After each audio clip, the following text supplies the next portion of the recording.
Alright, it's 6:11 a.m. in the morning, and one of the chickens is squawking. And I think I know what it is. Yesterday when I came home after fishing, one of the guineas got trapped. Somehow it trapped itself in my electric fence.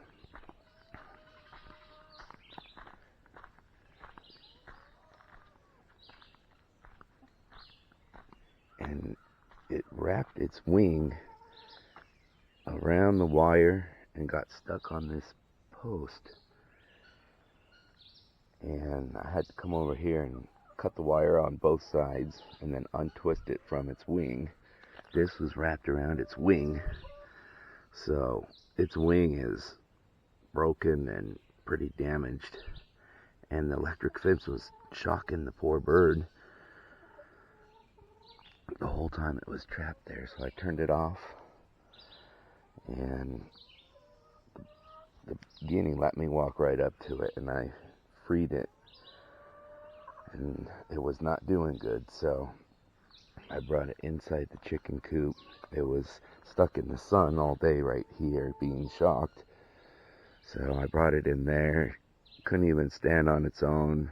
It was panting real bad, so I put some water in its mouth. It couldn't stand up to drink even,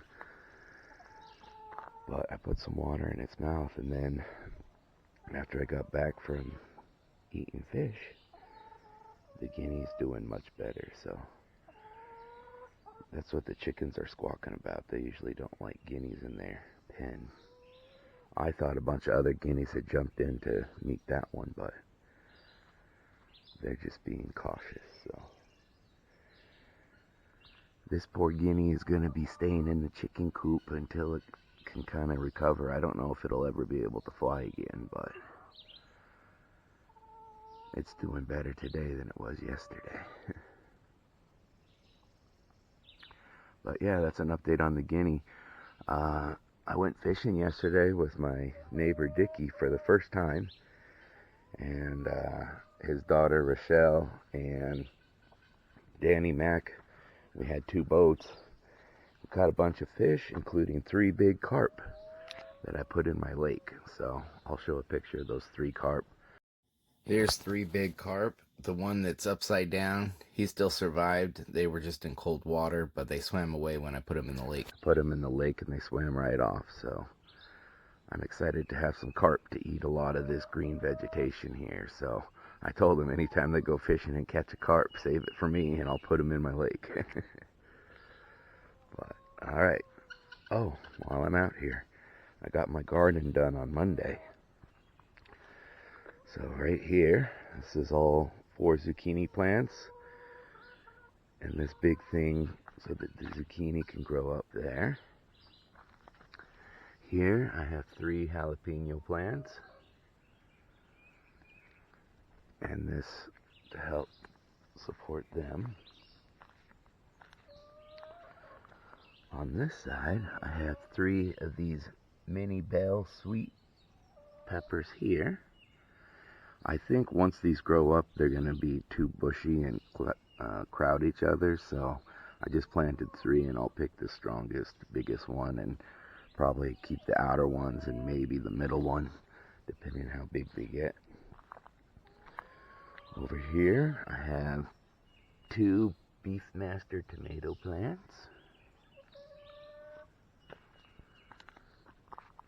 Here, this one's a Beefmaster, and this is the tomato plant that's over here. And these are the super sweet little, I guess, cherry tomatoes. Over here, we have 3 of the Purple Beauty purple tomatoes, or not tomatoes, but bell peppers. And finally, we have the regular green bell peppers right here. So these are all planted, and now it's just a matter of watering them pretty frequently when they need it, and then when they get a little bigger I'll have to prune them back. So yep, that's an update on there, on the garden. This weekend, today's Friday, early morning, but I've been doing some layout plans this week, so this weekend I'm going to hopefully go buy some more materials and start some framing. Alright, just got back from Poplar Bluff with enough lumber for about 2 of my 4 walls, half of the first floor. First thing in the morning, we took Duke into town. They had a mobile vet clinic at the feed supply store in town, so we took Duke there. He got a checkup and approved for some tick and flea medicine. Even though we saw the vet right before we left, once I moved to Texas, I have to go there in person to get the medicine, and they won't email the prescription or do the online stuff, so that Texas vet didn't work out well. But last night we got a little bit of rain. You can see it's still wet. I've been kind of waiting for this to dry off a little bit. It's windy today, so once I get that tarp off, everything should be dry underneath. I opened up my shed to get some tools, and it looks like there's another mouse in the house. So I just set a couple traps in there, and then a couple in this little cubby, because I've caught mice in this cubby before. So set a rat trap and a mouse trap, because the mice have been eating the food out of the rat trap without springing it, and then the mouse traps have been getting sprung, but the rat's too big to get caught in it. So I don't know, I just set multiple, and I set one outside in case it's one of those big pack rats, because that's where I caught a pack rat last year about this time. So traps are set. I'm gonna have to take off this cover here. First I gotta go double check my drawings and make sure I've got my framing walls the way I want it and the layout. I'll go over that once I get ready to build something, but this is gonna be really nice having a big flat area to work on, because my plan is I'm gonna do 8-foot sections of the wall on this side, that side, and the back side. The front one is going to have a 6-foot sliding glass door, and so it's going to have a big header over the top of the cutout for the door. So that one there I think I'm going to do in one piece, because the header is going to span both of them, but all these other ones I can do in 2 8-foot sections. And that's going to work out good, because then I'll actually have double 2x4s for the sheathing on the outside, which will give it more room to nail in. So yeah, that's just a quick update. I got to go review my plans, and then I have to review my king stud, common stud, cripple stud, and all that framing stuff. So I'm going to go watch a couple YouTube videos, refreshers. I saved some good ones to learn from. I did check on my carp again. I haven't seen any floating carp in the lake, so I think those 3 carp that I put in on Thursday, I think they're doing pretty good. They have plenty of vegetation to eat, so that's a plus. But I was talking to one of my neighbor's friends, and he mentioned that the feed supply store in town sells stuff that will kill all the lilies without killing your fish. So I stopped by there on my way back from Poplar Bluff, but they were already closed for the day, so I'm going to have to do that again. But it's nice and sunny today. We had the rain last night, a chance of rain tomorrow, so I'm going to get as much as I can done today and probably put the tarp over it. All that new wood that I just got is not pressure treated, so I have to keep it dry. So I'm going to make a pile under this tarp, or maybe under the floor. Probably on the floor, but under the tarp. And then I'll just take the pieces I need and start my first wall frame. Alright, it's about 45 minutes later, and I haven't done anything yet, work-wise. It's more about planning. I've taken a bunch of my notes here, and there's lots of stuff that I saw in the YouTube videos and kind of got some good ideas. But a lot of these notes are about the code. The top notes are about sheathing. I didn't know that the nails have to be required by code 6 inches apart all the way around the outer sheathing. I've seen a lot of people they'll frame their wall and then they'll put the sheathing on to square it up before they stand it up. And I've thought about doing that, but it's going to make it more heavy. The reason I'm dividing the walls into two is because I'm doing it by myself. So I think I'll do the sheathing after I stand up the walls. I've got some notes on my framing studs. There's common studs. Those are the regular 16-inch on center, because I'm going with the 16-inch layout. The king studs, those go to the right and left of every opening. The jack studs support your header. Cripple studs go between your header and the top plate. End studs are at the end, and a nailer stud is what you do for the corners. So I've decided for my corners, I'm going to do the California corner, which is a 3-stud corner. And what that is when you have one end button up to the next, one is going to be the through wall and one is going to be the butt wall. So your through wall, it's going to have the end plate there, but for putting your sheetrock, or for me it's going to be knotty pine interior wall covering, you want something to be able to nail that to. So the outer wall already has a 2x4, but the inner one has nothing to nail to.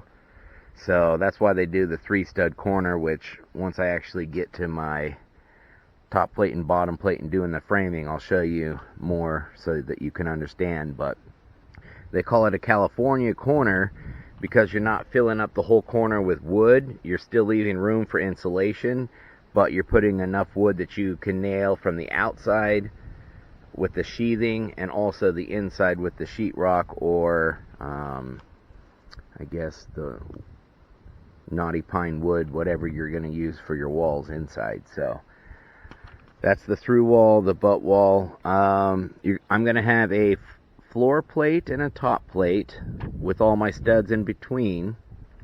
And then once I stand everything up, I'm going to put a cap plate, because by code you want a double top plate, because I'm going to be supporting the second floor. So I want the bottom plate, all my studs, the top plate, and the cap plate to be exactly 8 feet. So my 8-foot 2x4s that I bought, I'm going to have to cut them down to size. This is the big thing. I've worked on this a lot this week for a layout. So where we're sitting, I'm going to turn this around here.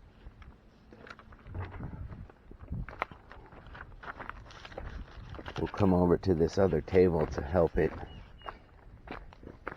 visualize it better.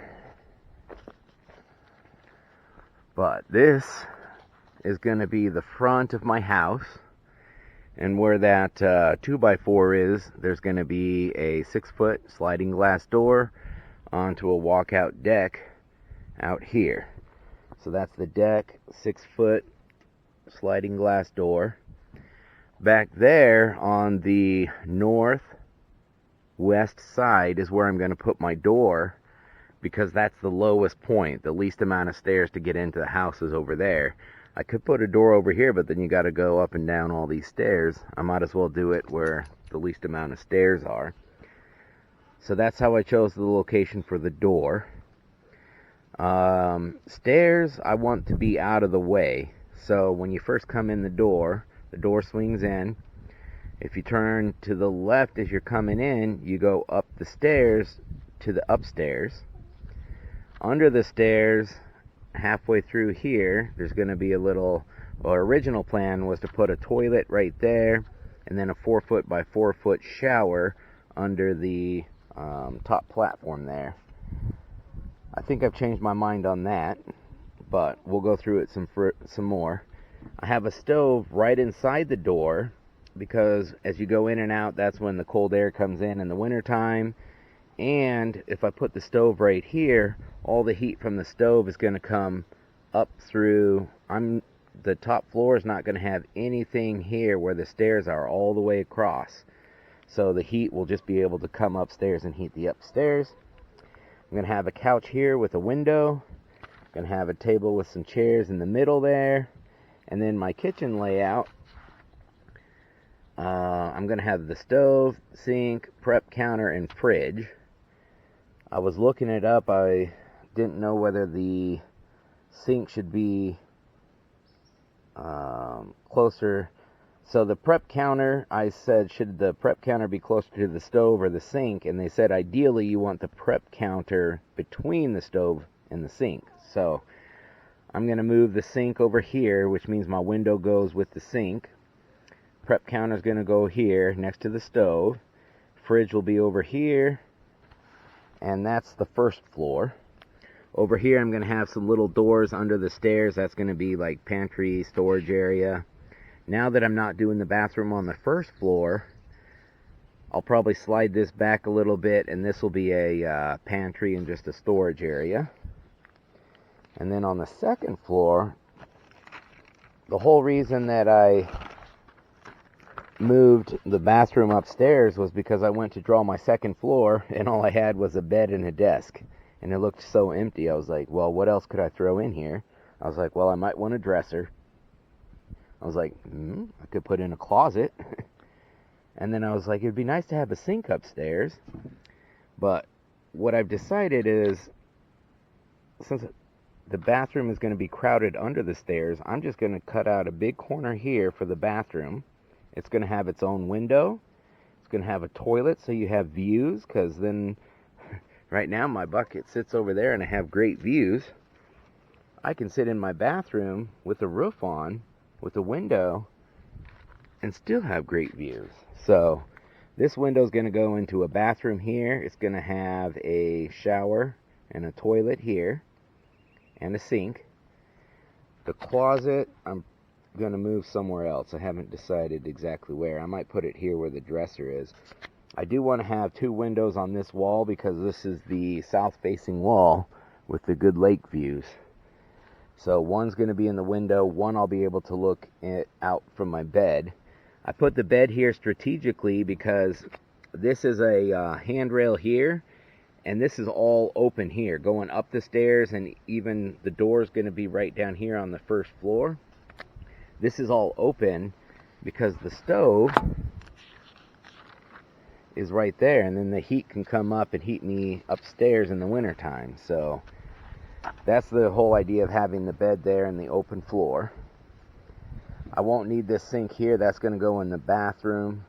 I do want my desk upstairs just because the first floor, unless I want to work at the table, I could do that working remotely, but it would be nice to kind of have my own desk space upstairs. I thought it would be nice to have my desk right in front of the window with great views, but then I would get too distracted and the sun might shine in my eyes. It might be hard to see the monitor, so I think I'm going to put my desk next to a wall. But the second floor, I know the bathroom's going up here, so I'm going to worry about that at a later point. But the first floor, now that I have a good layout, I have to start framing some of these walls. I've decided this front facing wall, this is where it faces the lake, and the wind consistently blows this way. So this front wall is going to be the through wall. It's going to go all the way to the edge here, all the way to the edge here, and these walls are going to kind of support it so that it has a lot more strength. The wind's not going to blow it in. But that one I'm also going to have a header on it, so I'm going to make this one wall piece. But all my other 3 walls I'm going to do in 2 sections, 2 8-foot sections. So This is a butt wall. I'm going to have to trim it down a little bit. This one here, I don't have any windows or anything, so that's going to be the easiest one to do. I'll probably start with that, work my way up to this one. Hopefully I can get both these wall sections done today. I've got plenty of flat area to work with, and then once I'm done with the frames, I'm just going to store them on my floor with a tarp over it so it keeps dry. I have enough wood for probably 2 walls.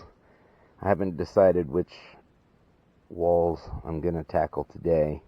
This other wall here will kind of be pretty easy because this window's sliding down, so there won't be any cutouts there. But I want to practice one with the header here today. So I'll do a regular wall and one with the header.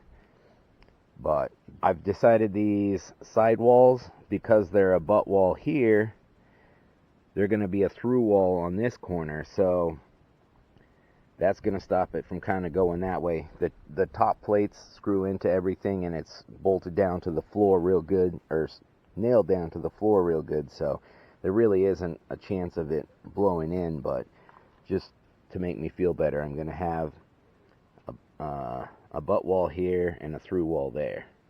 And then this back one, that's just going to be a butt wall here and a butt wall there, because this one I want to also be a through wall. But that's the plan. I'm going to start. I got to think about the measurements for these 2 wall sections, knowing that one butts up against this wall and the other is a pass-through. That's going to have the end stud right there. So I'm going to do some measurements on a new page here, and we'll get a couple walls done. First, I'm going to have to uncover everything, carry some lumber over, but then I'll start there, marking my top plate and my bottom plate, where all the studs are going to go, and then start nailing with my nail gun.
I'm ready to start marking my bottom plate and my top plate for the studs.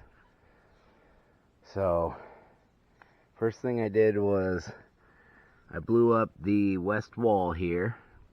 So this is the west wall. The window's going to go in this 32. These 16 are the common studs. And this wall I blew up down here. There's no windows in here, and it's a through wall.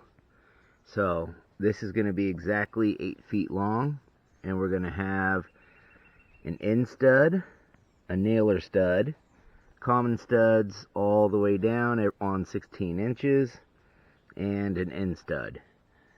So this one should be pretty simple. Once I get to this other wall part with the window, I have to have some king studs, jack studs, my end studs, and common studs, and then I have to plan my cripple studs and header. But we're going to start with this first one, and the first thing I did, I just got these 2x4s today. I paid a little extra for the premium quality. They're not the framing ones, so a lot of them aren't as warped and bent as the other ones.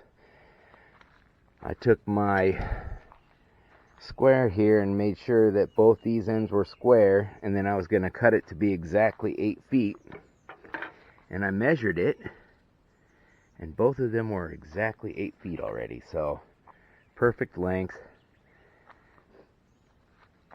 And now I just got to mark all my studs, so that's what I'm going to do now. I'll record it and then show you the final layout.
Alright, I got my studs marked.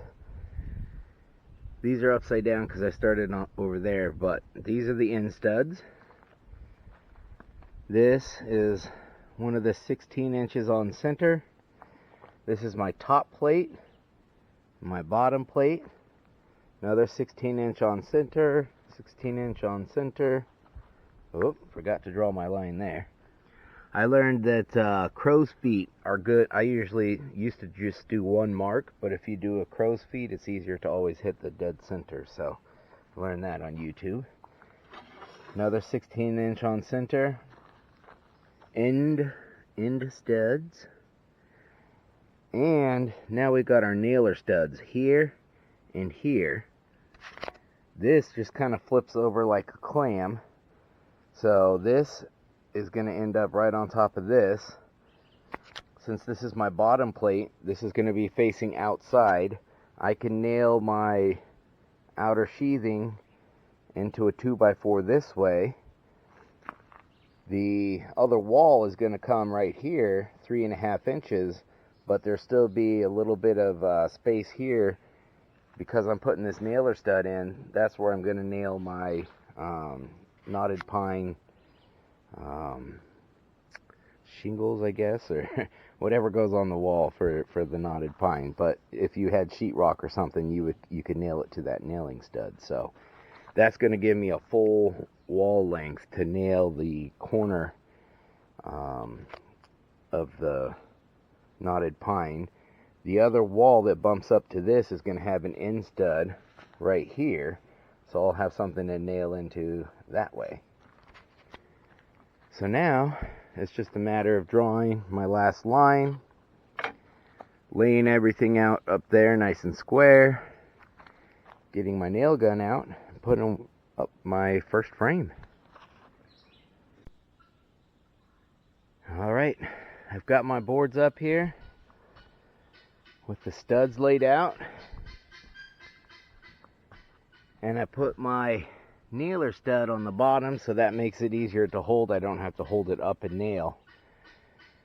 But there's one important thing I forgot to mention.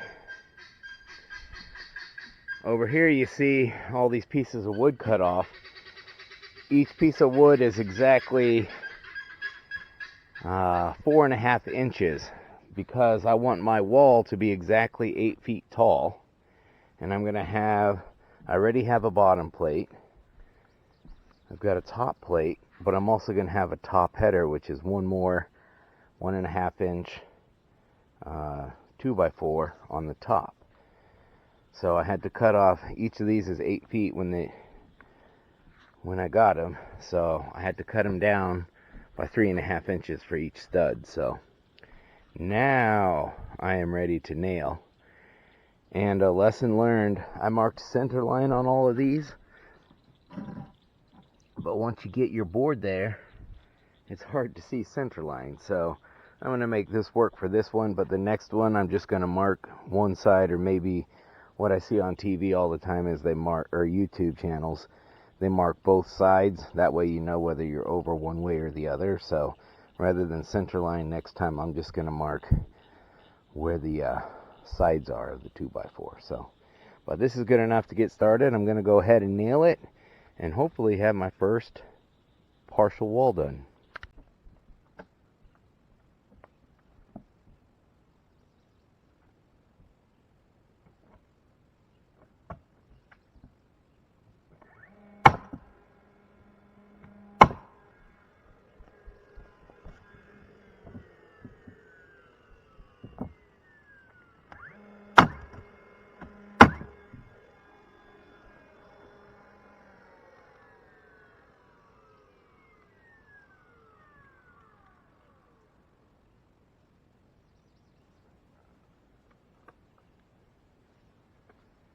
I had it on the light setting for the styrofoam, so I just moved this little knob here to sink them a little deeper.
All right.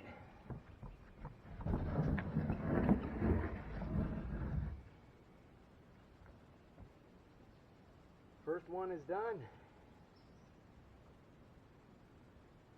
That was the easy one.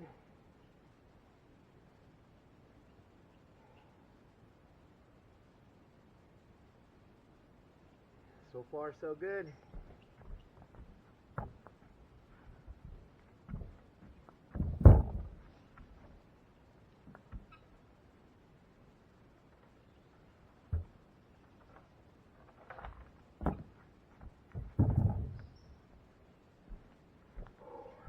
One more for today. Alright, I'm back. It's probably like an hour and a half later. Still haven't got any work done. But I had to scrap my plans here because I had originally planned for 32-inch windows,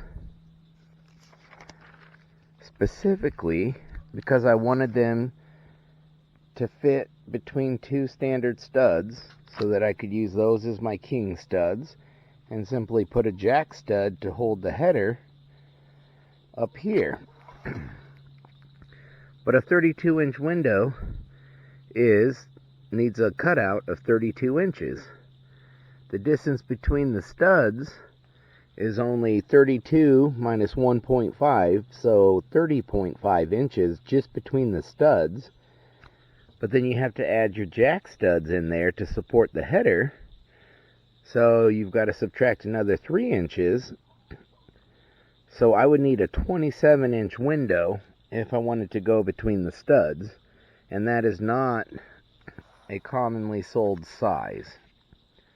32 and 36 inch are very common, and there's a lot of them at Menards. So since I'm already wasting material by expanding it out just by an inch, I might as well go a couple more. So I scrapped these plans. I came to the back side of the sheet. I was going to go with the 36, which is 3 feet by 4 feet high window, but I'm putting it 3 feet off the ground because this is the one that's going to sit above the couch over here, and 3 feet is kind of a standard. 2 to 3 feet off the ground is kind of standard for windows, but since the couch is going to be there, no sense in having a window that's covered by the couch. So I went with 36 inches off the ground, which is 3 feet, and then if I have a window that's 4 feet on top of that, that's already 7 feet, and my whole wall is 8 feet, and it's got a base plate, a top plate, and there's going to be another cap plate on top. So I went with the square 36 by 36, so my hole needs to be, and the framing needs to be 36 inches by 36 inches. So in order to do that, I'm going to have my normal end stud here, which I need to nail up next to my framing that's already done. So that's given right there. Then I go 16 inches on center to my first stud. And that's going to be a common stud, but also a king stud. And I'm just going to use, since that one's already there, I'm going to use that as my king stud. Then I have to put a jack stud there, cripple stud on the bottom and on the top every 16 inches. And then my header is going to have to be 36 inches to cover the window hole, plus an inch and a half here and an inch and a half here. So the header is going to be 39 inches. My 2 jack studs need to go up. There's 3 feet is when this window opening starts. The window itself is also 3 feet.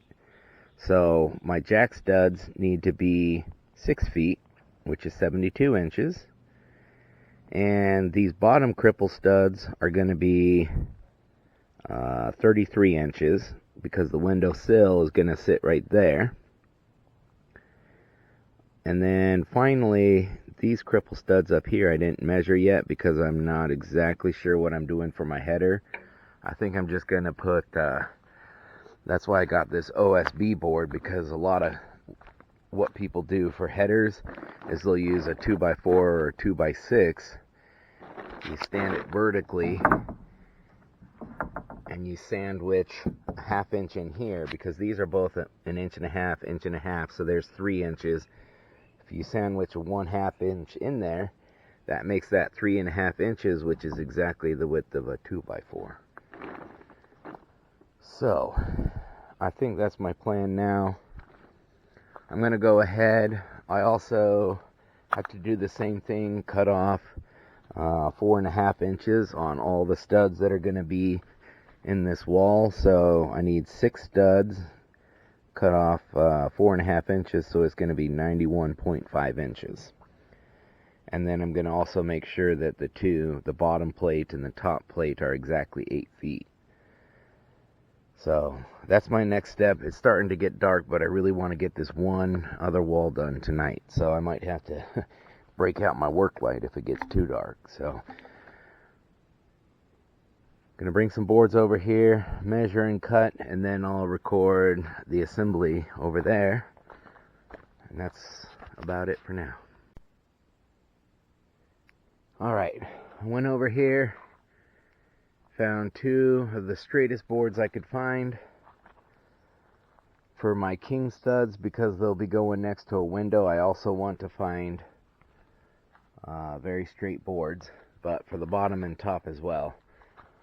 These ones here, even though I paid, you can see it's premium 2x4s here. I paid a little extra. It was probably an extra 25 cents a board, but I got the premium stuff, and it's a lot better than the rough framing 2x4, but there's still a couple rough ones. But over here with my drawing, end one was easy. 16-inch on center. All the 16-inch on center were easy. I'm using a king stud here for my 16-inch on center, so that was easy. Jack stud just goes next to it. These cripple studs in the middle, those are on center, so that's easy. This king stud here was a hard one to measure because that has to be exactly, it has to be the width of the window, 36-inch cutout. So I know my header is 39 inches because it's got to be 36 inches plus the jacks, which is 1.5 inches for each, so plus 3 inches, and that's 39 inches. So my king stud needs to be 39 inches away from the king stud over here, so that's what I did here. Header 39 inches plus 1.5 inches for the width of the 2x4 is equal to 40.5. So that would get me right to where I need to be here, but this is at 16 inches already, so I had to add 16 inches on center to that, and I got 56.5 inches, which is right where I put my king stud. And then I know my jack stud is going to go right next to it, so I went ahead and marked that 1.5 inches over. And then the true test came when I took my tape measure. The inside of this jack stud line to the inside of this jack stud line, if you look at my diagram, that has got to be 36 inches for the window opening. So we do that now. Come over here, put our tape measure right on the edge of the jack, come to the edge of the jack here, right at 36 inches. So my math was right. So now I've got these all marked, and all I have to do is nail it, right? Except for I've got to take 6 of these studs and cut those down. And then I also need to cut my windowsill, which is going to be 36 inches. And I need to make my header for 39 inches. So I'm going to do that next. I won't record it all, but I'll show you what I did after the fact. Alright. I cut the wood according to my plans. And I've laid everything out. But I haven't started nailing yet because I was like, I should measure this hole. Make sure it's 36 inches by 36 inches. Well, it's a good thing I did. Because down here is 36 inches just like I need. Up here is the same, especially once I nail things down. But the height of the hole, if I go from my windowsill to the header, I'm 1.5 inches over. there's a split there, but it's over by 1.5 inches, and that's because if we come to my diagram, when I made my plans here, I said the window's going to be at 3 feet, so the header needs to be at 6 feet. So that's what I did, made it right at 6 feet. But I forgot to account for the 2x4, the base plate. So I'm going to take my 2 jack studs back over there, cut them down 1.5 inches.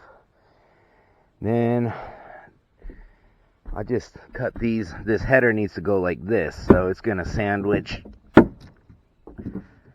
this wood in between. And I'll just use a nail gun to nail my header together, but the wood's stronger with the grains facing that way, and there's 2 of those along with some MDF wood, so that's going to be a strong header. And then my cripples that I'm just going to measure those here. I've got to cut those. These ones I already measured, so I'm going to have to nail them. But good thing I set everything down before nailing anything, because I need to take my 2 jack studs out and cut them down by 1.5 inches. So I'm going to go do that, and then I'm going to record the assembly.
I should have nailed my jack studs into my windowsill before I put the king studs in, because now I've got 3-inch nails and it's not going to go all the way in unless I take that out.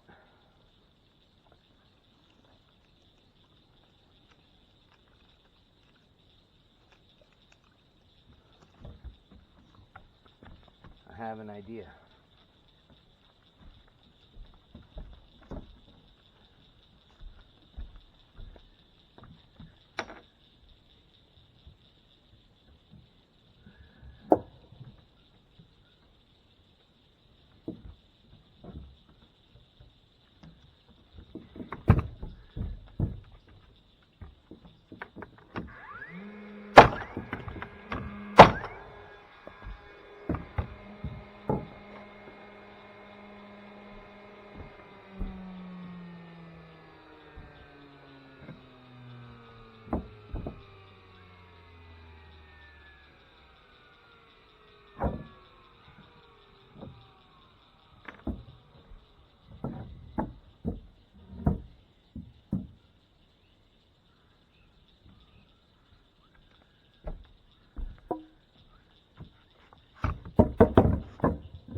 That worked good, except I nailed it on the wrong side of the line.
Hi, that's my window.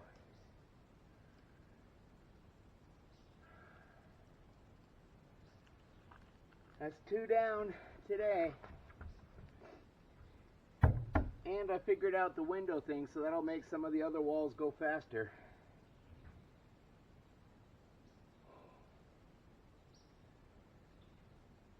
But that's a wrap.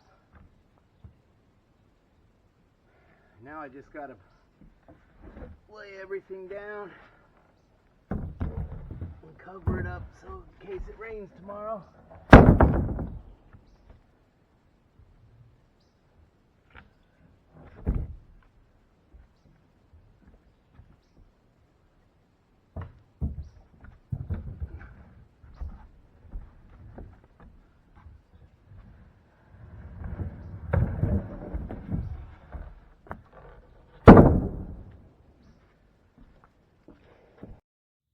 And this week was a sad week because I confirmed the turkey vulture babies are no longer there.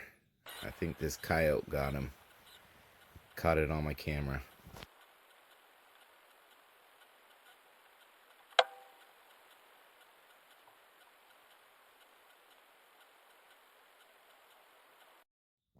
Here I'm including the first floor diagram and also the second floor diagram. These are my initial passes on my floor layout. My raspberry turned into a bruise from when I fell through my floor. And I got to go fishing for the first time. I have a paddle because we had an accident and had to get towed back because the motor wouldn't start. So used some oars and got a tow.